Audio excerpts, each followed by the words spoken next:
Assalamualaikum warahmatullahi wabarakatuh. Perkenalkan, nama saya Balkis Putri Hanani. Di sini saya akan menjelaskan tentang program siaran wawancara. Di sini bisa ketahui bahwasannya wawancara itu sendiri yaitu percakapan antara dua orang atau lebih yang bertujuan untuk mengumpulkan suatu informasi. Wawancara ini bisa dilakukan oleh siapa saja, baik tidak hanya dilakukan oleh reporter, bisa oleh teman, sesama teman, keluarga, atau kerabat dan sebagainya. Selanjutnya ada langkah-langkah wawancara.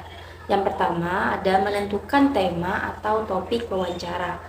Nah, untuk menentukan tema atau topik wawancara ini agar nantinya ketika kita ingin mewawancarai seseorang, kita itu tahu pembahasan kita itu mau pembahasan apa, mau temanya apa, biar wawancaranya itu tidak keluar dari tema yang akan kita buat nanti.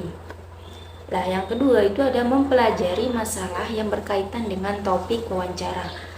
Ini bertujuan agar kita mempunyai ilmu tentang suatu topik yang akan kita wawancarai kepada seseorang itu, agar apa ya, wawancara itu bisa lebih hidup. Seperti itu kan kita kalau kita wawancara kepada seseorang terus kita cuma jawabnya oh iya iya iya, oh tidak tidak, kan kita bisa menanggapi seperti oh ya, yang seperti saya ketahui Pak, kalau gini tuh kayak gini gini gini, jadinya kan wawancara itu lebih hidup seperti itu.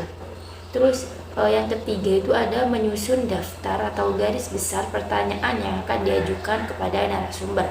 Lah, ini biasanya ditandai dengan adanya 5W 1H. Bertujuan kenapa? Agar nanti ketika wawancara kita itu lengkap gitu, mewawancarai keseluruhan dari peristiwa itu, tidak kurang satupun, seperti itu. Terus yang keempat ada menentukan narasumber dan mengetahui identitasnya. Kan nggak mungkin kan kalau kita mau mewawancarai tema tentang politik terus kita mewawancarai orang yang di luar dari politik itu, atau orang yang tidak tahu menahu tentang ilmu politik tersebut, seperti itu kan artinya kita kan salah sasaran gitu kan. Terus yang kelima ada menghubungi dan membuat janji dengan narasumber. Ini juga apa ya, masa kita buru-buru tiba-tiba datang ke rumahnya, ngetuk pintu terus ditanyain mau ngapain dek gitu, mau wawancara Pak. Loh, kan saya nggak ada janji sama kalian gitu kan wawancara. Maksudnya itu juga terkesan tidak sopan, atau bisa saja si orang yang ingin kita wawancarai itu juga mempunyai janji waktu itu juga, dan mempunyai apa ya, acara yang mendesak gitu saat itu juga gitu kan. Jadi perlu adanya janji gitu kepada seseorang yang ingin kita wawancarai. Terus yang keenam ada mempersiapkan peralatan untuk wawancara seperti alat tulis atau alat perekam. Mengapa itu dibutuhkan? Karena memori, karena kita tahu kita kan punya otak ya untuk menyimpan memori, tapi juga kita dikasih kekurangan dengan adanya kita sifat pelupa gitu kan. Maka dengan adanya alat perekam atau alat tulis ini, kita bisa mencatat poin-poin penting yang ada di wawancara itu, atau kita bisa merekam keseluruhan dari percakapan wawancara itu. Terus yang ketujuh ada melakukan wawancara dengan narasumber. Pastinya kan kalau kita udah udah izin, udah menyiapin alat-alat, masa kita nggak wawancara sama narasumber, kan seperti itu. Terus yang kedelapan ada mencatat pokok-pokok wawancara dan menyusun laporan hasil wawancara. Jadi setelah kita mewawancarai si narasumber ini, maka kita langkah terakhir yaitu menyusun laporan hasil wawancara tersebut agar bisa menjadi sebuah berita atau sebuah kesimpulan, seperti itu. Terus pembahasan selanjutnya itu ada etika wawancara. Lah, di etika wawancara ini ada 4 poin. Yang pertama ini ada imparsial atau tidak memihak. Jadi sikap dari pewawancara ini yang pertama itu tidak boleh memihak.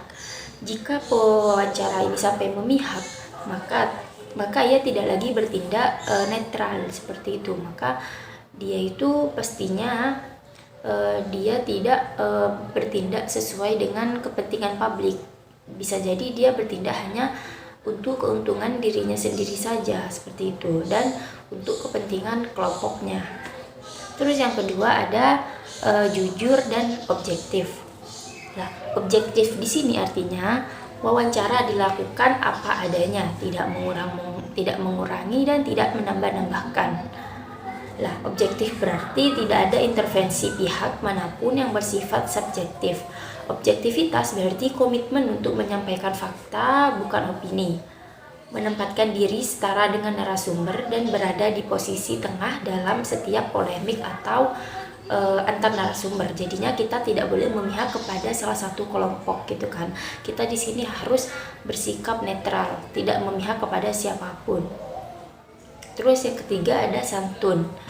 Lah, dalam dialog apapun ini kan tidak akan berlangsung baik apabila salah satu orangnya itu tidak santun atau dia itu menjadi penekan atau penindas bagi yang lain seperti itu. Jadi kesantunan itu adalah kunci untuk berkomunikasi dengan siapapun, dimanapun. Terus yang terakhir ada menghargai hak-hak narasumber. Lah, seberapa penting pun informasi yang harus didapatkan dari narasumber, ketika narasumber itu tidak mau memberikan kita informasi tersebut, maka jangan kita paksa si narasumber ini untuk memberikan informasi tersebut. Kita juga berusaha untuk menghargai hak-hak narasumber yang mana dia tidak mau informasi ini tersebar luas seperti itu.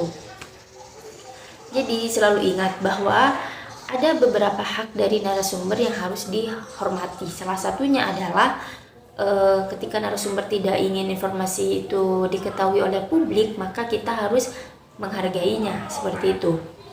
Mungkin hanya itu yang bisa saya sampaikan terkait program siaran wawancara. Kurang lebihnya mohon maaf. Wassalamualaikum warahmatullahi wabarakatuh.